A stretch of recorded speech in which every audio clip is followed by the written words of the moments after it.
മോട്ടറോളയുടെ motto G05 എന്ന പുതിയൊരു smart phone launch ചെയ്യാൻ പോകുന്നുണ്ട്. ഈ ഒരു ഫോണിന്റെ ഫീച്ചേഴ്സിനെ പറ്റിയിട്ടുള്ള പല കാര്യങ്ങളും ഇപ്പം അറിയാൻ കഴിഞ്ഞിട്ടുണ്ട്. എന്തായാലും ഈ ഒരു വീഡിയോയിൽ നമ്മൾ നോക്കാൻ പോകുന്നത് മോട്ടോ G05 എന്നുള്ള സ്മാർട്ട് ഫോണിനെ പറ്റിയിട്ടാണ്. ഈ ഒരു സ്മാർട്ട് ഫോൺ എന്ന് പറയുന്നത് ബഡ്ജറ്റ് സെഗ്മെന്റിൽ വരുന്ന ഒരു സ്മാർട്ട് ഫോൺ ആയിട്ടായിരിക്കും വരിക. എന്തായാലും ഫീച്ചേഴ്സ് നോക്കുകയാണെന്നുണ്ടെങ്കിൽ ഡിസ്പ്ലേയുടെ കാര്യത്തിൽ 6.6 ഇഞ്ചിന്റെ HD+ ഡിസ്പ്ലേ ആയിരിക്കും ഈ ഫോണിൽ വരിക. അപ്പം ഈ ഒരു ഫോണിൽ HD റെസൊല്യൂഷൻ വരാൻ ചാൻസ് ഉള്ളൂ, ഫുൾ HD റെസൊല്യൂഷൻ വരാൻ ചാൻസ് ഇല്ല. വിലയും അതിനനുസരിച്ചിട്ട് അത്യാവശ്യം കുറഞ്ഞൊരു പ്രൈസ് റേഞ്ചിലൊക്കെ തന്നെ ആയിരിക്കാനാണ് സാധ്യത. പിന്നെ LCD പാനലുമായിട്ടായിരിക്കും ഈ ഒരു സ്മാർട്ട് ഫോൺ വരിക. പഞ്ചോൾ ഡിസൈനൊക്കെ ഇതിൽ വരുന്നതായിരിക്കും. പഞ്ചോൾ വരിക ടോപ്പ് സെന്റർ ഭാഗത്തായിട്ടായിരിക്കും. ഡിസ്പ്ലേയിൽ 90 Hz റിഫ്രഷ് റേറ്റ് ഒക്കെ സപ്പോർട്ട് ചെയ്യുന്നതായിരിക്കും. പീക്ക് ബ്രൈറ്റ്നസ് വരിക 1000 nits ആയിരിക്കും. ഗൊറില്ല ഗ്ലാസ് 3യുടെ പ്രൊട്ടക്ഷനും കാര്യങ്ങളൊക്കെ ഈ ഫോണിൽ വരുന്നതായിരിക്കും. പിന്നെ side mounted finger print sensor ഇതിൽ വരും. ഫോണിന്റെ വെയിറ്റ് വരിക ഏകദേശം 189 ഗ്രാം ആയിരിക്കും. തിക്നെസ് വരിക 8.17 mm ആയിരിക്കും. IP54 റേറ്റിംഗ് ഒക്കെ ഇതിൽ സപ്പോർട്ട് ചെയ്യുന്നതായിരിക്കും. അത് നല്ലൊരു കാര്യം തന്നെയാണ്. ബഡ്ജറ്റ് സെഗ്മെന്റിൽ ഒരു IP റേറ്റിംഗ് വരുന്നു എന്നുള്ളത്. പിന്നെ ഈ ഒരു ഫോണിന്റെ ഫോറസ്റ്റ് ഗ്രീൻ അതുപോലെ തന്നെ പ്ലം റെഡ് എന്നീ കളർ വേരിയൻസ് ആയിരിക്കും ലോഞ്ച് ചെയ്യുക.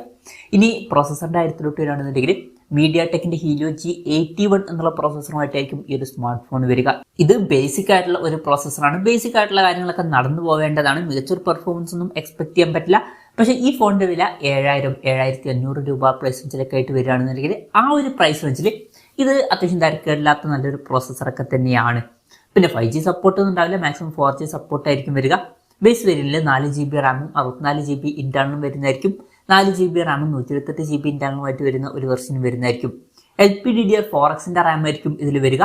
പിന്നെ മെമ്മറി എക്സ്പാൻഡ് ചെയ്യണമെന്നുണ്ടെങ്കിൽ മെമ്മറി കാർഡ് സ്ലോട്ടും കാര്യങ്ങളൊക്കെ ഇതിൽ വരുന്നതായിരിക്കും. പിന്നെ സ്റ്റീരിയോ സ്പീക്കേഴ്സ് ഈ ഫോണിൽ വരുന്നതായിരിക്കും. അത് ബഡ്ജറ്റ് സെഗ്മെന്റിൽ വരുന്ന ഫോണിൽ എടുത്തു പറയേണ്ട ഒരു കാര്യം തന്നെയാണ്. പൊതുവെ ബഡ്ജറ്റ് സെഗ്മെന്റിൽ വരുന്ന ഫോണുകളിൽ സ്റ്റീരിയോ സ്പീക്കേഴ്സ് ഒന്നും ഉണ്ടാവാറില്ല. പിന്നെ ഡോൾബി അറ്റ്മോസിന്റെ സൗണ്ടും ഇതിൽ സപ്പോർട്ട് ചെയ്യുന്നതായിരിക്കും. 3.5 മോഡി ജാക്ക് ഈ ഫോണിൽ വരുന്നതായിരിക്കും. പിന്നെ NFC-യുടെ സപ്പോർട്ട് ചിലപ്പം ഗ്ലോബൽ മാർക്കറ്റിൽ ഉണ്ടാവുന്നതായിരിക്കും. പക്ഷേ ഇന്ത്യൻ മാർക്കറ്റിൽ ഉണ്ടാവാൻ ചാൻസ് ഇല്ല. പൊതുവെ ഇന്ത്യൻ മാർക്കറ്റിൽ NFC എന്നുള്ളത് അത്ര പോപ്പുലർ ആയിട്ടുള്ള ഒരു ഫീച്ചർ അല്ല. ഗ്ലോബൽ മാർക്കറ്റിലായിരിക്കും മിക്കവാറും അത് ഉണ്ടാവുക. പിന്നെ Android 15 ബേസ് ആയിട്ടുള്ള സോഫ്റ്റ്വെയർ ആയിരിക്കും ഇതിൽ വരിക. ക്യാമറയുടെ കാര്യം പറയുകയാണെന്നുണ്ടെങ്കിൽ ഫോണിന്റെ പിന്നിൽ ഡ്യുവൽ ക്യാമറ സെറ്റപ്പ് വരുന്നതായിരിക്കും. 50 MP മെയിൻ ക്യാമറ സെൻസറും രണ്ടാമത് ഒരു AI സെൻസറും വരുന്നതായിരിക്കും. ഫ്രണ്ടിൽ 8 MP സെൽഫി ക്യാമറയും വരുന്നതായിരിക്കും. അപ്പോൾ തിരക്കില്ലാത്തൊരു ക്യാമറ സ്പെസിഫിക്കേഷൻ ഒക്കെ വന്നേക്കാം. ബാറ്ററിയുടെ കാര്യത്തിൽ 5200 mAh ബാറ്ററി വരുന്നതായിരിക്കും. 18 വാട്ടിന്റെ ഫാസ്റ്റ് സപ്പോർട്ട് വരും. പിന്നെ Type-C ചാർജിംഗ് പോർട്ടും ഇതിൽ വരുന്നതായിരിക്കും. അപ്പോൾ തിരക്കില്ലാത്തൊരു ബാറ്ററി സെറ്റപ്പും വരുന്നതായിരിക്കും. അപ്പം ഇതൊക്കെയാണ് ഫീച്ചേഴ്സിനെ പറ്റി പറയാനുള്ള കാര്യങ്ങൾ. പിന്നെ ലോഞ്ച് ഡേറ്റിന്റെ കാര്യം പറയുകയാണെന്നുണ്ടെങ്കിൽ അതിനെ പറ്റിയിട്ടുള്ള കാര്യങ്ങൾ പറയാൻ കഴിഞ്ഞിട്ടില്ല. എന്നാലും ഗ്ലോബൽ മാർക്കറ്റിൽ ഇപ്പം ഫീച്ചേഴ്സൊക്കെ അവർ ഒഫീഷ്യലായിട്ട് അനൗൺസ് ചെയ്തിട്ടുണ്ട്. അപ്പം അടുത്ത് തന്നെ ഈ സ്മാർട്ട് ഫോൺ ലോഞ്ച് ചെയ്യുന്നതായിരിക്കും. ഇന്ത്യയിൽ മിക്കവാറും ഈ ഫോൺ ലോഞ്ച് ചെയ്യുന്നതായിരിക്കും. ലോഞ്ച് ഡേറ്റിനെ പറ്റിയിട്ടുള്ള ന്യൂസുകളൊക്കെ വരുമ്പോൾ അതിനെ പറ്റിയിട്ടുള്ള വീഡിയോസ് ഒക്കെ നമ്മൾ ചെയ്യുന്നതായിരിക്കും.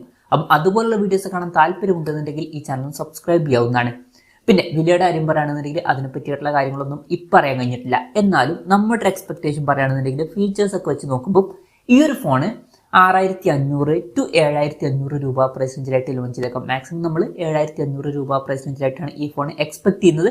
കൺഫർമേഷൻസ് ഒന്നുമില്ല, ജസ്റ്റ് നമ്മുടെ എക്സ്പെക്ടേഷൻ പറഞ്ഞു എന്നേ ഉള്ളൂ. എന്തായാലും ബഡ്ജറ്റ് സെഗ്മെന്റിൽ മോട്ടറോളയുടെ മോട്ടോ G05 എന്ന പുതിയൊരു സ്മാർട്ട് ഫോൺ ലോഞ്ച് ചെയ്യാൻ പോകുന്നുണ്ട്. ഈ ഒരു ഫോണിനെ പറ്റിയിട്ടുള്ള നിങ്ങളുടെ അഭിപ്രായം ജസ്റ്റ് ഒന്ന് കമന്റ് ചെയ്യുക. അതുപോലെ തന്നെ ഈ ഒരു സ്മാർട്ട് ഫോൺ ഇന്ത്യൻ മാർക്കറ്റിൽ നിങ്ങൾ ഏത് പ്രൈസിങ്ങിലാണ് എക്സ്പെക്ട് ചെയ്യുന്നത് എന്നുള്ള കാര്യം കൂടി ജസ്റ്റ് ഒന്ന് കമന്റ് ചെയ്യുക.